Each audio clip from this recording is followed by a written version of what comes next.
Hello and welcome to this week's episode of That Tech Show, the show that reveals the magicians behind the magic that is everyday technology. This week's episode we have Steve Coe. Now Steve and I have worked on many projects together and he's my go-to person when it comes to story-led copywriting. In this episode we talk about all things creativity as well as Steve's journey working with the likes of Ogilvy, IBM and Vodafone.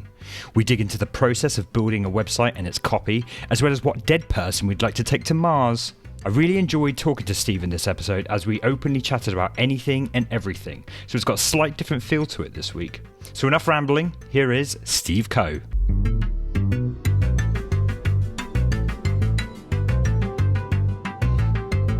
And live, yes. Here we go.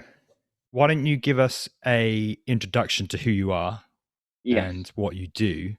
Brilliant. So I'm Steve Coe. I've been called many things over the years. I started off as a copywriter. That wasn't the first thing I've ever been called in my life, obviously. I started off as a copywriter back in sort of 99 for a really hardworking creative studio.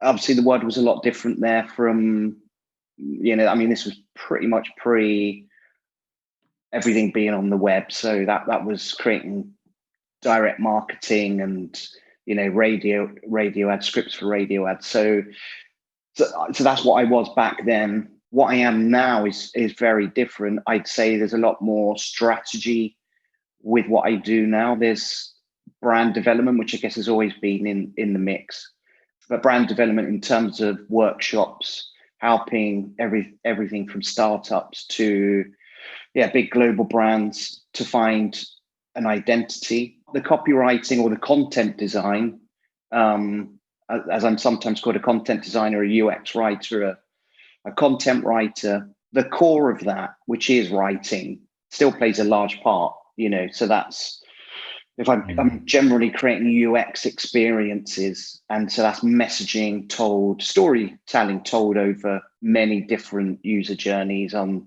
several different platforms. And at the moment, I'm creating a new product, which is to allow organizations to capture their ESG reporting, which is the sustainability tax laws that's coming in. So that's like a new product with a heavy calculation aspect in there. So yeah, I'd say many things. I mean, I've been doing this 22, 23 years now. So I've been lucky enough.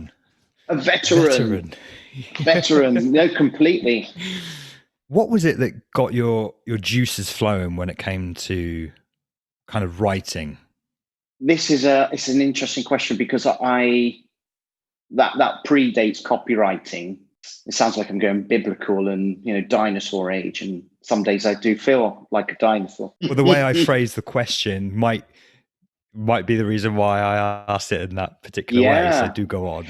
My God, I had, for some reason, always had a silly creative mind that would create short stories. I'm going back to when I had a tape recorder, when I was 7 or 8 years old, and I was doing just almost improvised mini stories, which were largely tilted towards kind of like a Hammer House of Horror, Tales of the Unexpected type vibe. That might have exploded something in my brain in terms of storytelling and the mystery, the hooks, which when I think of writing as a copywriter, as a content designer, you need the hooks there to pull people into the story, to your user story or the brand experience, and you need to keep them there, and you need to try to keep them there to sign up for a service or to buy a product.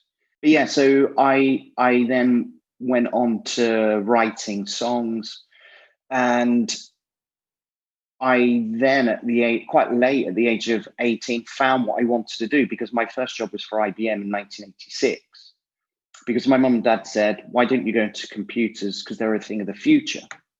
What did they know? I mean, didn't take off, did it? No. that whole digital world. Yeah. But when I was there, I mean, I remember saying I didn't really want to sit at a desk for the rest of my life. And I left there to become a plumber, which is the polar opposite of sitting at a desk. I wasn't even sure if I wanted to be a Yeah. plumber, to be honest. But around the age of 18, I was invited to go to an amateur dramatics club. When my friend who had been in Grange Hill and stuff like that, when he asked me to go along, I guess I was kind of a bit of a lad, and the lad bit was probably maybe more 60% of my character at the time. And I was like, no, that's not for me. And then he said, why didn't you come along and watch? So the next weekend I went along and watched, and then I fell in love, with this girl, and that hooked me into going along. Then I auditioned, and then I was given a couple of parts. Things and we do, eh? Yeah, the things we do Things for we girl. Oh do. my God. But yeah, that I kind of felt that A, I really enjoy this, and B, I seem to be okay at this. And so, yeah, I was there with a very good friend of mine for 2 years, and we said, wouldn't this be great if we could do this every day? So then we went to college, did a BTEC National Diploma in Performing Arts. And then after a year of there, I auditioned for one of the top drama schools.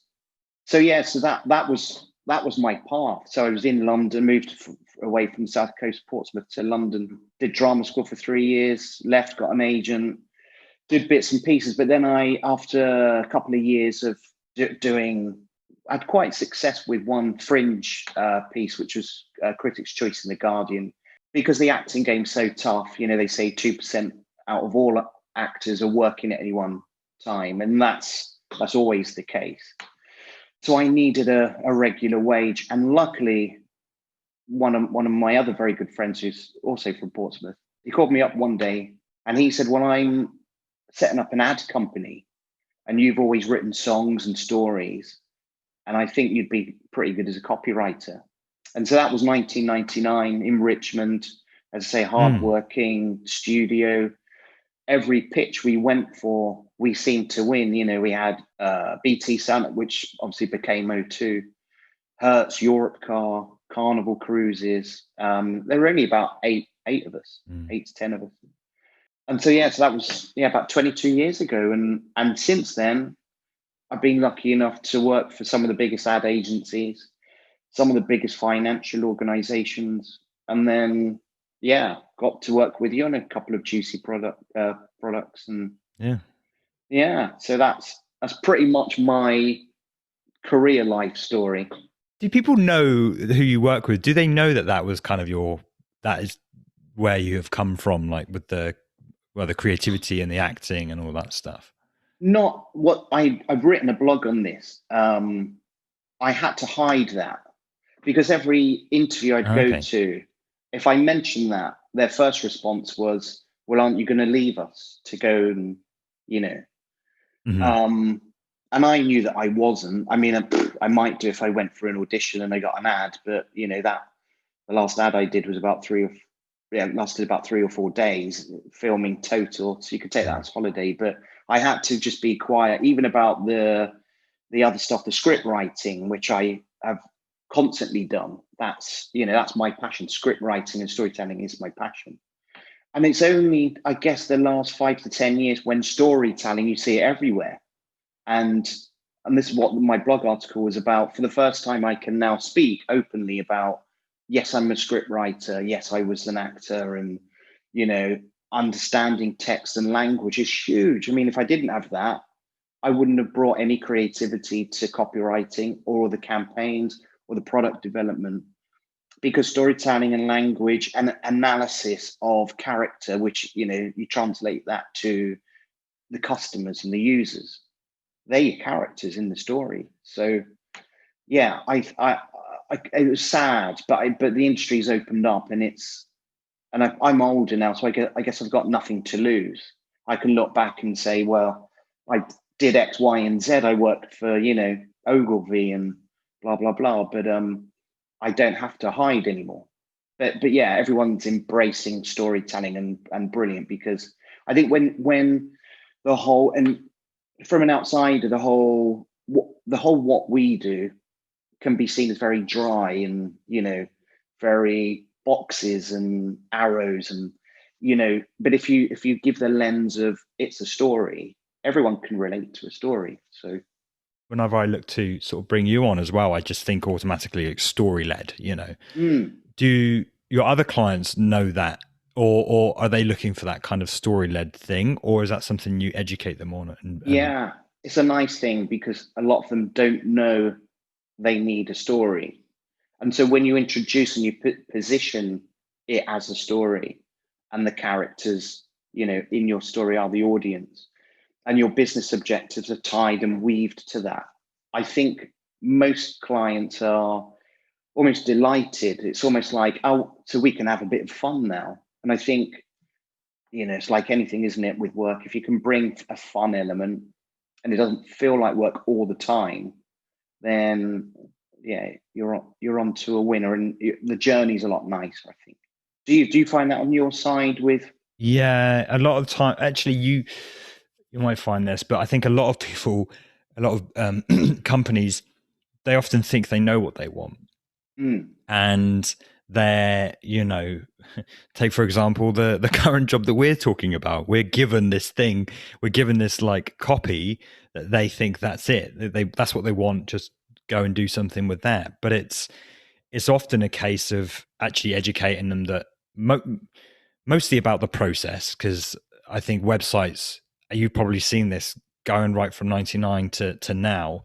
The website process is a lot more in depth now. There's a lot more that goes into it, not just because of the money, but because there's security and things like that. There's just a lot more that goes to it. Whereas some clients, they're still stuck in the past, and it's just write a bit of code, stick it on a server somewhere, and we've got a website. Yeah. So still finding there's a lot of education there. And we work with tech clients as well. We work with tech. So it's surprising actually how little sometimes they actually know about the process and what actually goes on under the hood sort of thing. They know it's a bit of code.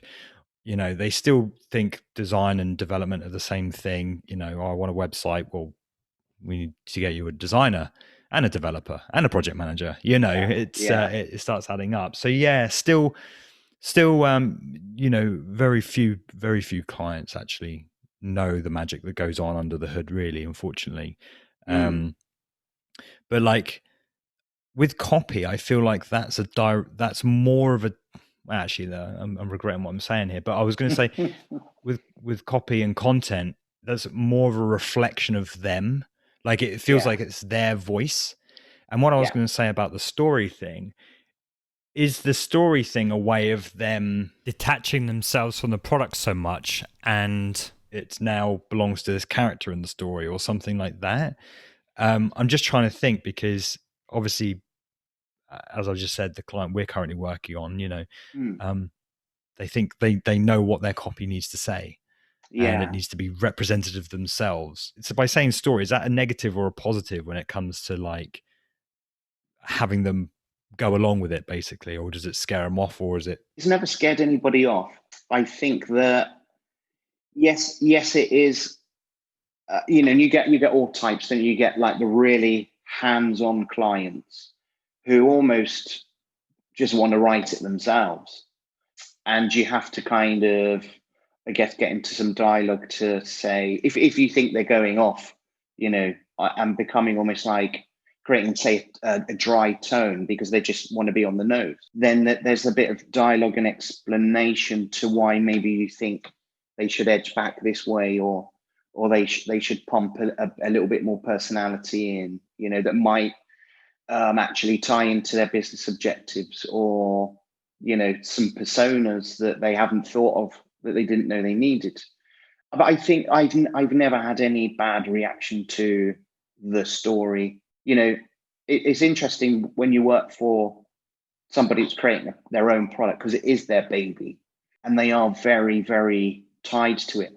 But to be honest with you, I've always found they want to come along and explore because it's their baby. They want to give it all the time and all the care, and they want you to be the craftsman and to take what they can possibly do or what's in their head, and then bring new ideas and creativity and different angles and things. And I guess that's what they pay you for anyway, isn't it?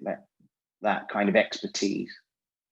Yeah, yeah. Well, you'd hope, Mm, that they're because, like you say, often clients are very hands on and they kind of want to run the show basically, and they don't look at you mm, as that kind of expert. So sometimes a bit of yeah. a to and fro in there. But you're right. Do you still get the same sort of kicks out of coming from like your past of being, writing scripts and various things like that Mm.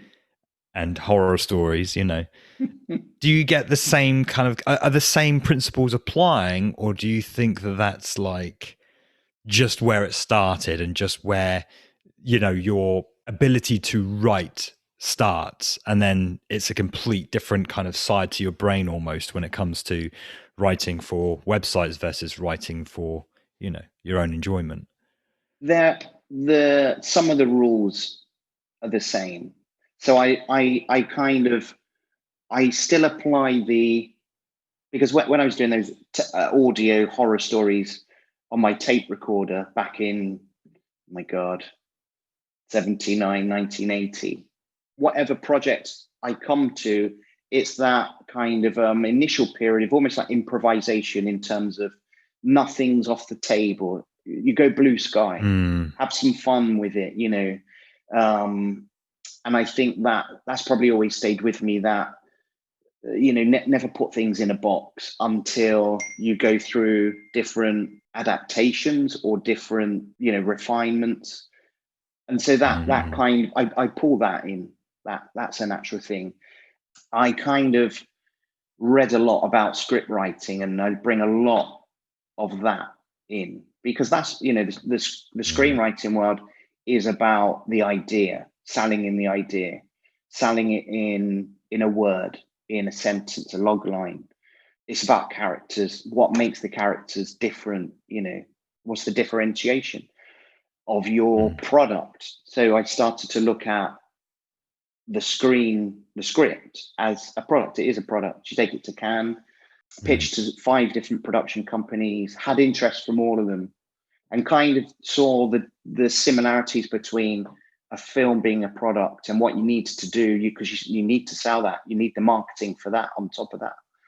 As much as you do some of the things we've worked on, the accountancy ESG project I'm on right now, or just creating a website for HSBC Global, for example, and high net worths and their mm, retirement journey, and all the data intelligence mm. that goes to that. So When you say characters, who is the character? Is the customer the character?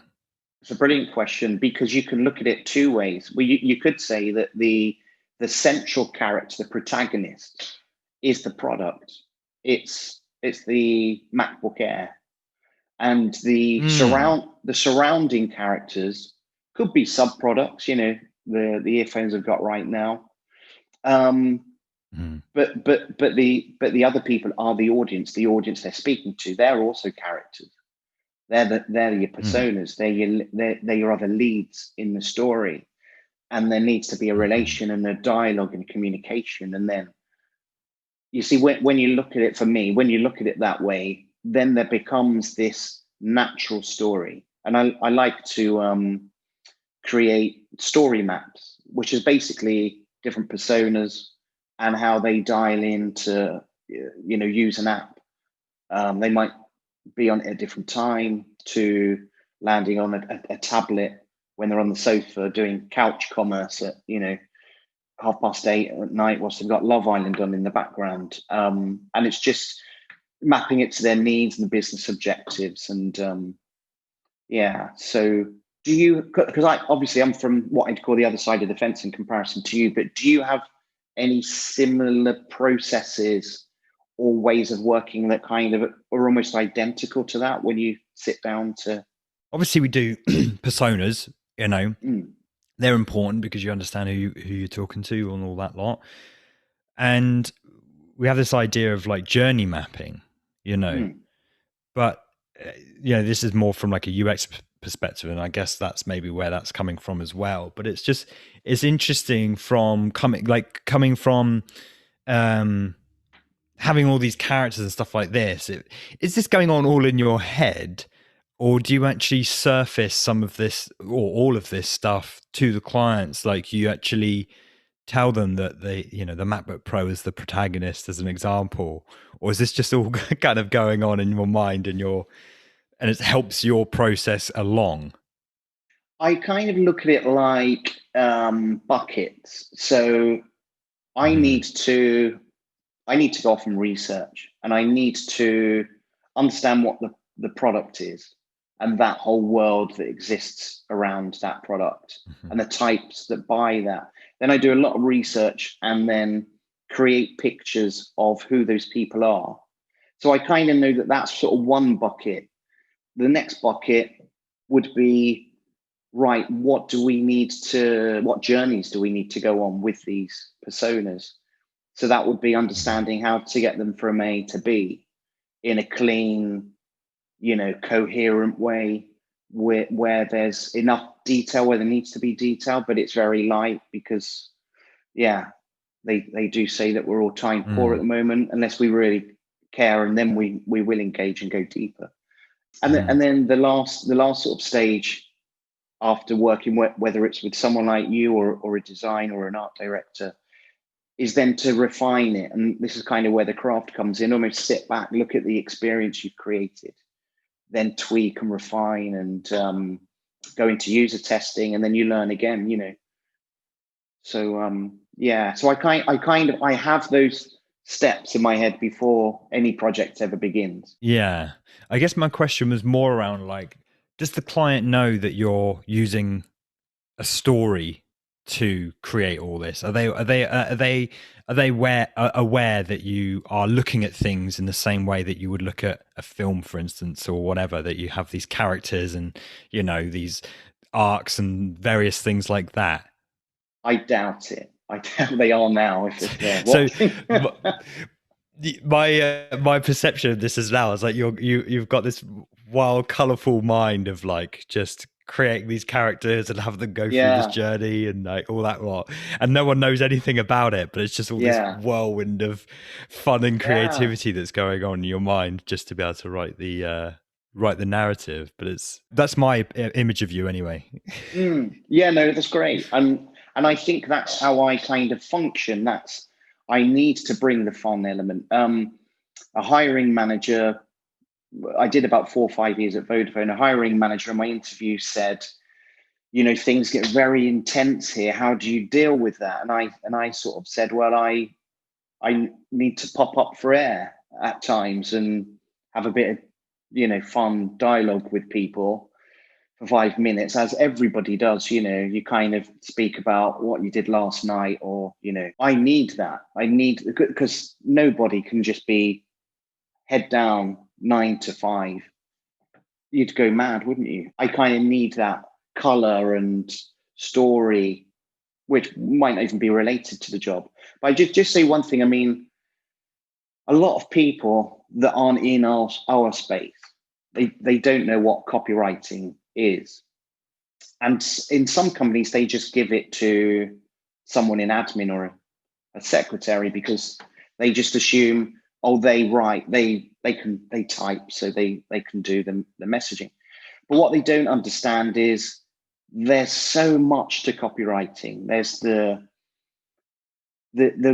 different ways you can come at things. That's the creativity, the form, the shape, the editing, the knowing of how to hook someone, and why would they have an emotive connection?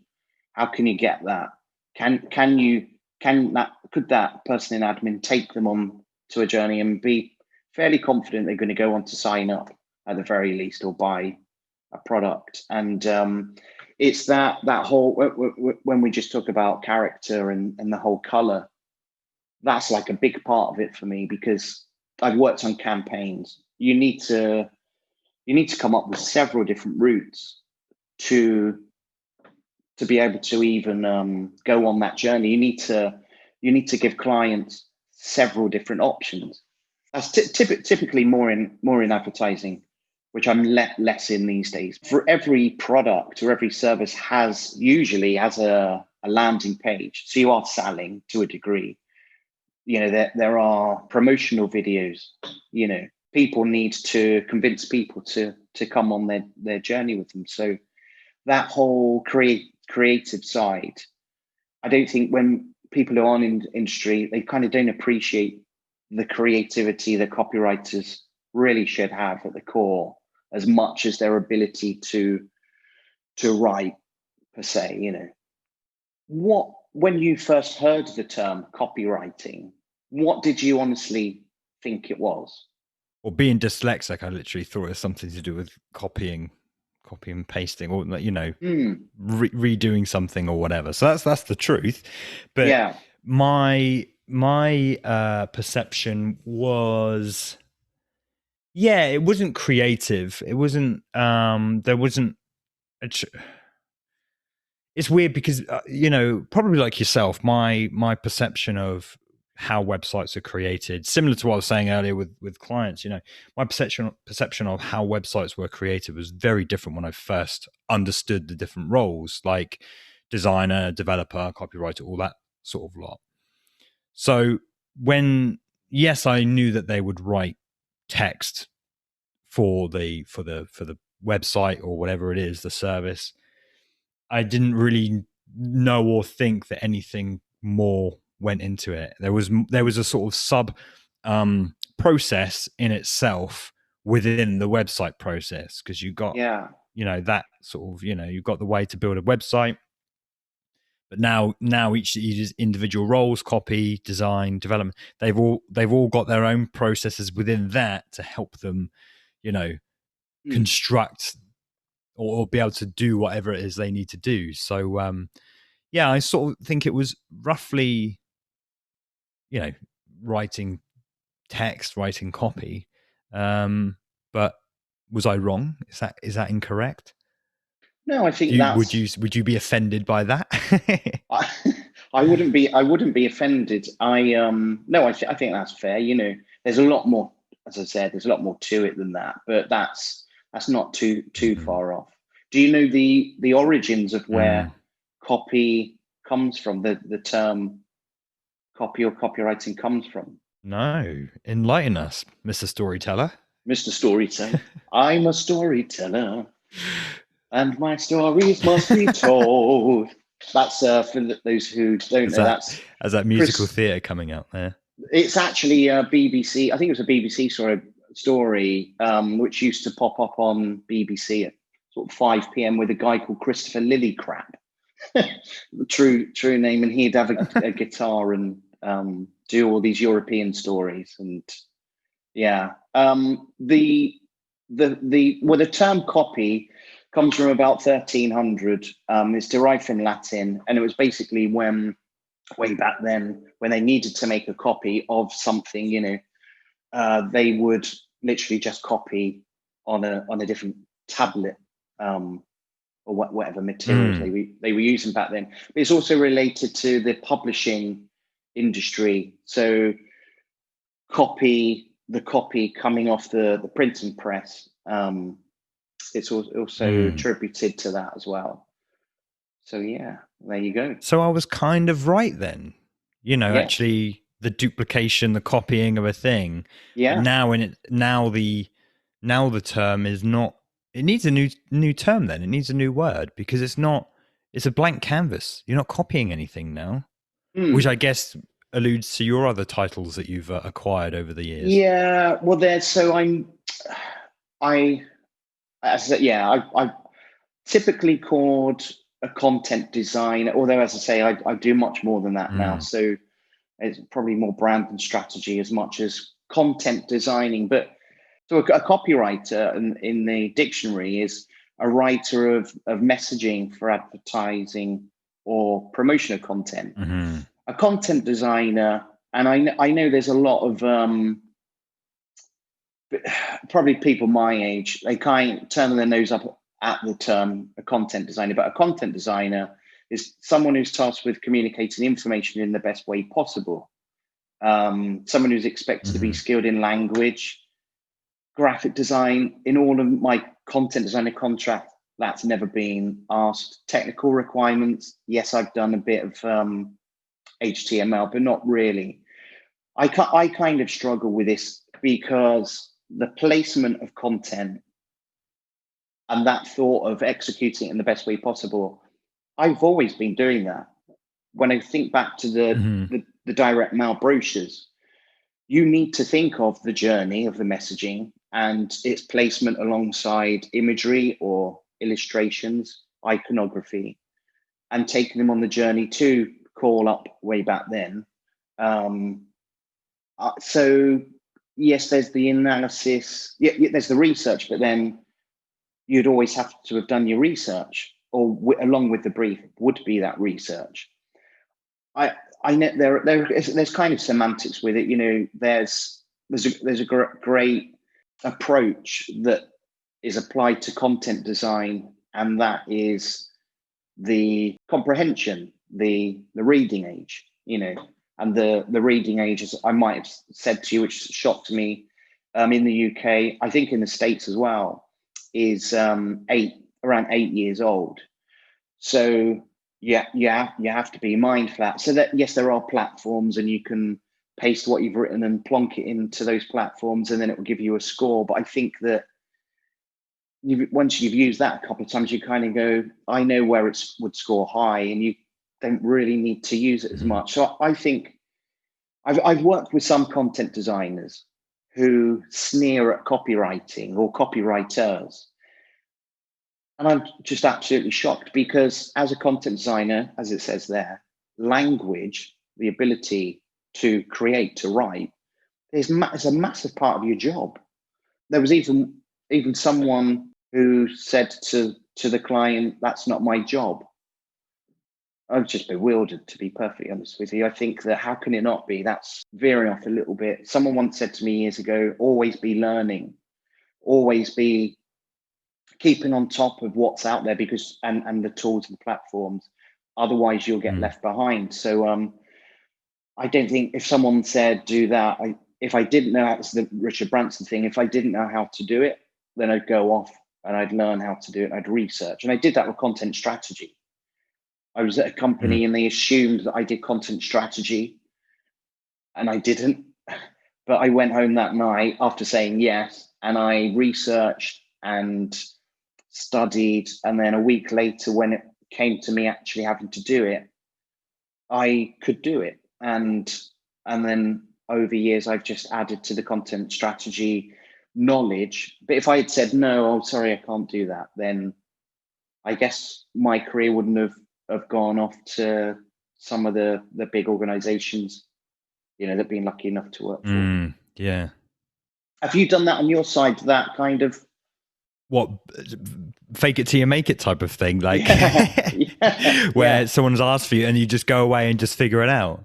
Yeah, of course. I mean, it's less so now because I think a lot of people kind of want you they don't want you learning on the job, basically, So I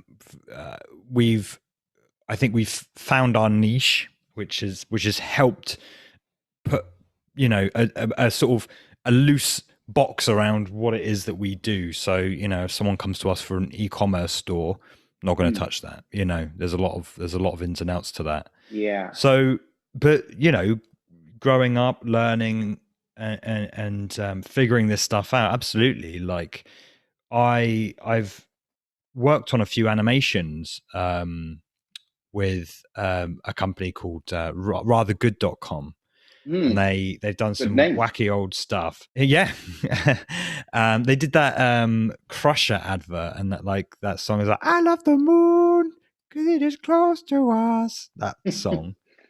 If you know that, it was at the birth of the internet age, with flash animations and stuff like that. But anyway, they need an animator.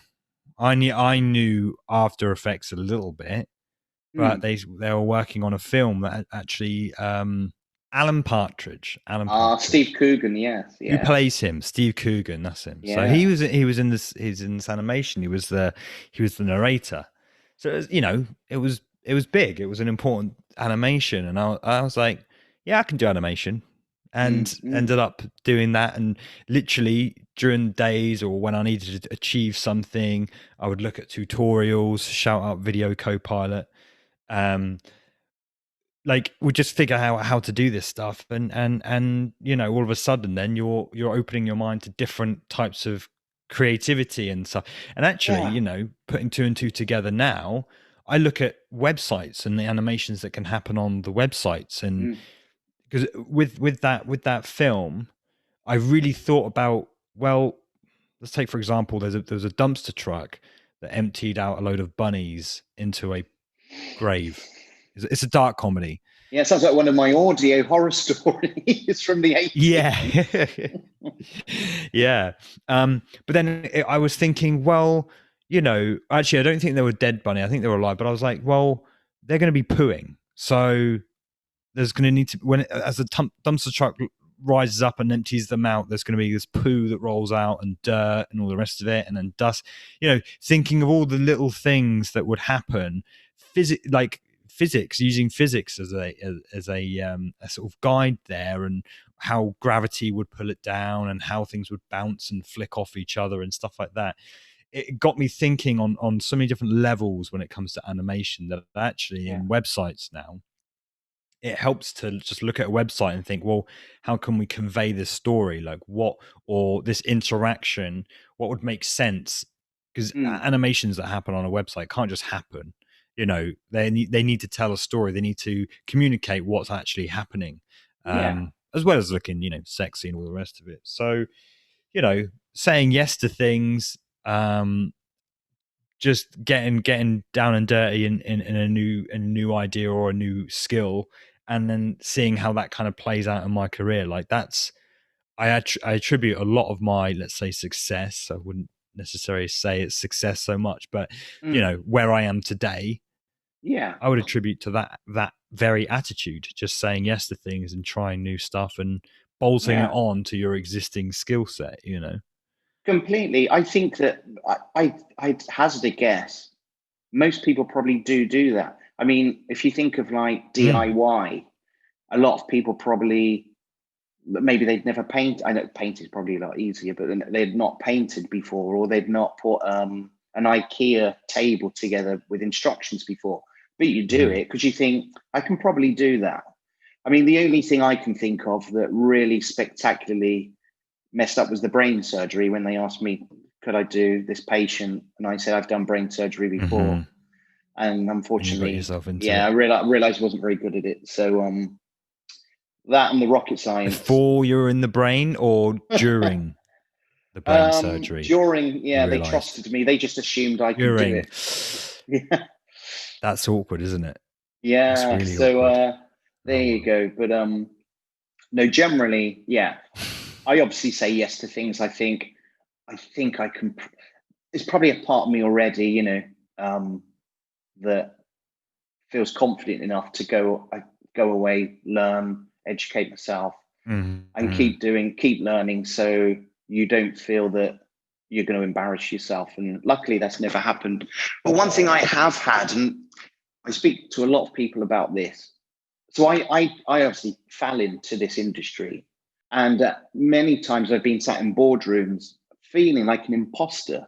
I shouldn't really be there, me, someone that's, you know, gone to drama school and, you know, not really connected, is it? Doing Shakespeare and, you know, but I speak to people that have done marketing degrees. You know, they've gone on intensive day release from, you know, Ernst & Young, and they've learned whatever area of marketing or advertising they ended up in.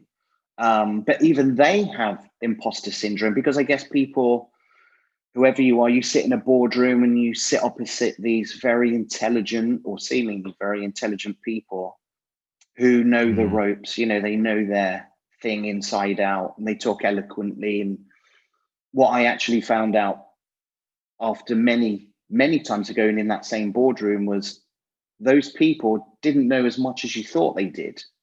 They use a lot of buzzwords, and you kind of think, oh, you've said that before. So, but yeah, the imposter syndrome seems to happen to almost everybody. Have you had imposter syndrome? Um, it's kind of strange because I think I've had a weird relationship with imposter syndrome because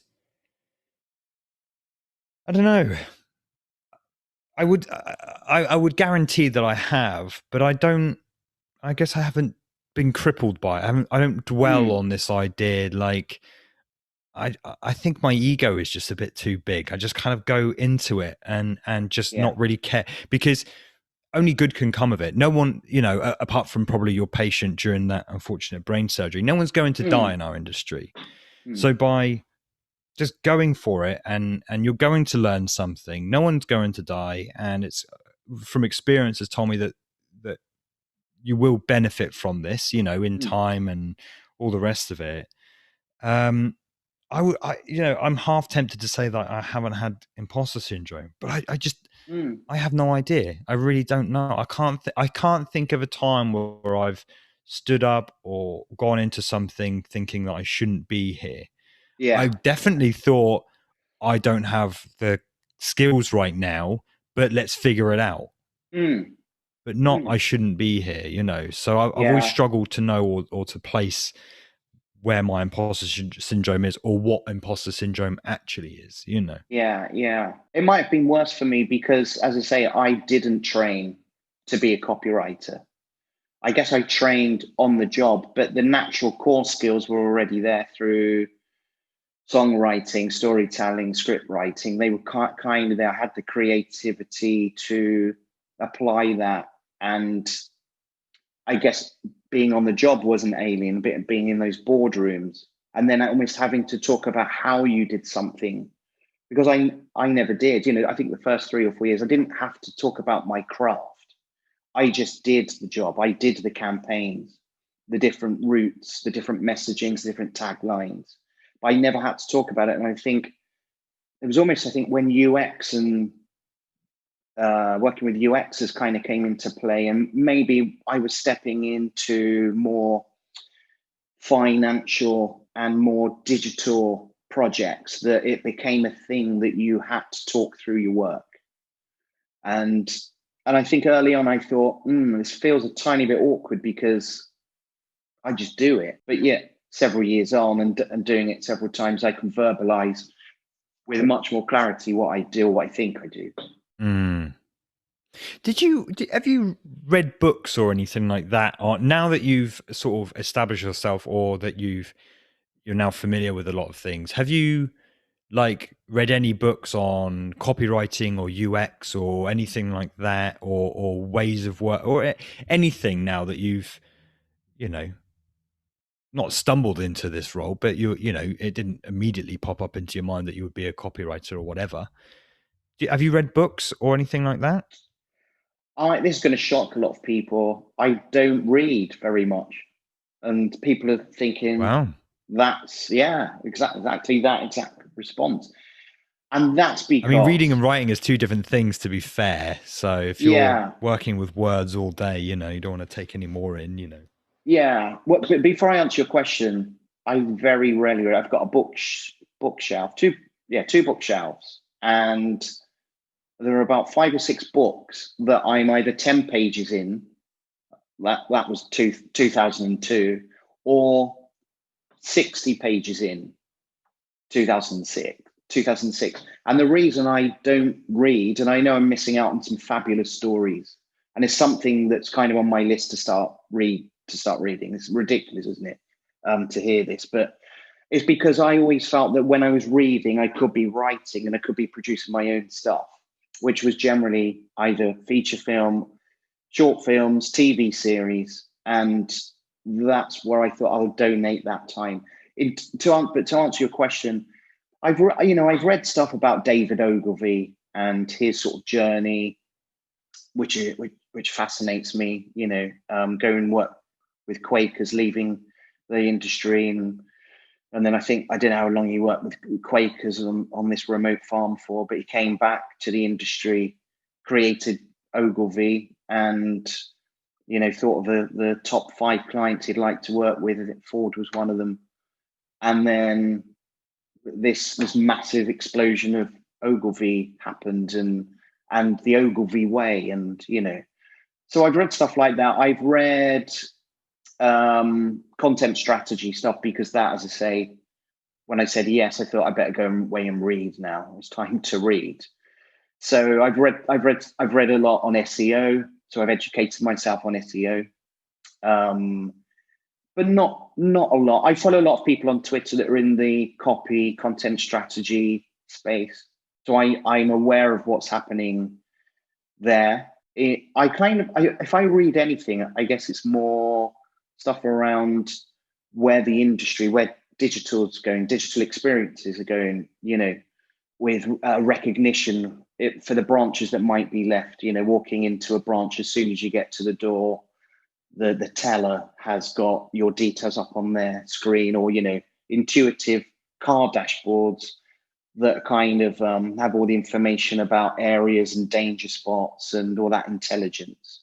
So I keep abreast of that. And then I keep abreast of sustainability and all the positive things happening there in that space, because there's a lot of amazing innovation happening in that space. So not reading Dostoevsky and War and Peace. No. No, but to understand, actually, because you've figured out how to write for web and digital, but it sounds like you've figured it out from your own processes and experiences. Whereas there'd be, I'm sure there is, same with any topic, there are different ways of doing things or different processes or anything like that. Yeah. To know if you're even doing it, air quote correct, or anything like that. You're not into like reading about new ideas that are coming to the table in terms of copywriting or how other people go about it. Then nothing like that. Well, I guess I am from the Twitter, the people on Twitter that I follow. I'm aware of stuff like that. I'm more aware of, or I need and want to be aware of, where certain industries are going with digital, where there are customer trends happening. That's like a big part of your story. The company I set up, HCO Studio, last year, we're kind of focused more towards finance and technology, aside from other areas like tourism and travel. But you need to be abreast of where is the finance industry, going in certain regions like Saudi Arabia and their 2030 vision, and Hong Kong and all the political stuff happening there. But then the tech alongside that, and it excites me to see that some of these developments happening with tech and what that could look like. I love to envision pieces for clients where you show them 5 years ahead, and then you work backwards. My brother works for an amazing company that they build parts for some of the things that are going up on Mars. That fascinating. I mean, that is cool, isn't it? That really is. The future excites me, and space exploration. I think it's all kind of tied in, and we all love a kind of Star Trek or a Star Wars, and that what's out there, and black holes and all. Steve wants to live on the moon, is what you're saying. Yeah, or somewhere a little Mars bit, even. Yeah, somewhere a little bit warmer. Yeah, possibly Mars. That's a question I was asking people about 7-8 years ago. If NASA said to you, "Okay, we're going to send you to Mars as one of the first 100 people, but you can only take one other person," who would that one person be? Oh, you can't say me. You can't say. Gosh, who knows? Maybe Elon Musk, so he might be able to figure out a way to get us back. But then he's probably going to be the guy to take us there. So yeah. I don't know, maybe for a bit of comic relief, Richard Ayoade. Yeah, cool. She wouldn't take in friends or family or a pet. No. No. I mean, yeah, no. You want someone to entertain you, not to wind you up or get on each other's nerves. You'd almost need a funny Matt Damon, because he's already done it, hasn't he? Matt Damon, he's been up. He's been up there. It's just, yeah. He'd have the experience. Matt Damon, could you read a book on how to tell jokes, and then like how to be funny? how to be funny, and then I could probably bear living up there with you, but Just for that experience, you take Matt Damon up there, just because he has that experience in that film. no. You know, it's not a documentary. You know, Mm, Martian is not a documentary. mm. You know, that's not real. So he hasn't Oh, actually been really? there. Oh, damn. So But if you could take, as this is like a 1B in a test on if you were to go to Mars, if you could take a dead Hmm. person and bring them back to life, who would you bring back? I'm glad you added and bring them back to life, because I don't want to take a dead person. Why would I want to take just a dead person up to? Mm. They're dead. What am I going to do with them? Jeez. Probably some sort like Einstein, or Stephen Hawkins, or Yeah. um don't really know. He wouldn't be much fun though, would he, Or the Stephen T-Rex Hawking? from Jurassic Park. I'd probably bring back Lassie. Um, Lassie, the dog. yeah, bring Lassie back to life. Or Flipper, the dolphin. We'd have to find a bit of water. Yeah, a little bit of water. That he'd sniff it out. They can smell water, can't Yeah, they? yeah, send a few I know dolphins that's up there. sharks with blood, isn't it? Yeah. But yeah, so in short, I love looking at the future. I thought you were gonna, I thought you were going to say, in short, I love dolphins. That's what I thought you were going to say. Yeah, they're But pretty no, good. it's funny how you say you sort of don't read, but I know what you mean about like thinking you could be better spending your time and energy. Mm, Similar to, I mean, it's the opposite way because it's slightly less creative. But with the football, some people mm. prefer watching football, but they have no ambition to play it. I Yeah. know it's slightly different because sitting on the couch and watching a team play and get very passionate isn't quite, seemingly not the best use of time. But it's just funny how some people choose to watch and Mm, some people choose to play. A lot of players I speak to, they actually don't watch the football, or they like keep abreast of it or whatever, but yeah. they play football. They prefer to play football. So Mm, it kind of makes sense. But yeah, there's certainly I recently got into reading, mm, and I buy books now like one after the other sort of thing, because I've sort of grown accustomed to it. And I was, yeah, I think maybe it's more dyslexia than anything else, but I just didn't like reading. I would prefer if I was sat there with nothing to do for an hour, I'd prefer to be creating something, or mm. doing, just, yeah, creating something, So I do get it, totally, but it's been a nice experience to transition into, you know, a reader. Is that Yeah. is And that a term? it certainly is a term. Adobe use the term reader. Oh, of Um, course. are they physical books? Is it a tablet? Do you Yeah. entertain audio books? I've tried audio, but I feel like a book, holding it and reading the words, and you know it feels like it enters my brain a bit more. It Mm, feels like it sinks in a little bit more, plus it gives you the space to read, as opposed to a mm, tablet where there's notifications, there's distractions and things like that. Whereas if you've just got a book, then you're sort of tunnel vision into this book, yeah. um audiobooks are the same, but again, to play pause, you pick up your phone, all of a sudden you see a notification, or even just the screen itself is just, light if you're reading in a dimly lit, candlelit room, as I often do. Mm, um but yeah, so it's a physical book. So that if I was to recommend something, it would yeah. be to get a book, read a book, get a Yeah. physical book. um but yeah, I'm reading American Psycho at the moment, and Wow. that's good. That's really good, actually. That's kept me current. Like, I've been blitzing through that, like just wanting to read it all the time, because it's a very, very Yeah. easy to read, but also, interesting book. Yeah. I think that's the type of genre I'd probably look at. Sort of the darker thrillery Mm. stuff. If I watch I like watching lots of documentaries and a lot of world cinema, partly because I feel like I'm also having a holiday as well as getting into a dark, gritty Of course. story. But Yeah. yeah, I think I probably would go that way, the darker stuff, Mm. which is weird because generally what I create is comedy. So Mm. yeah, and I You think need that escapism. You need that.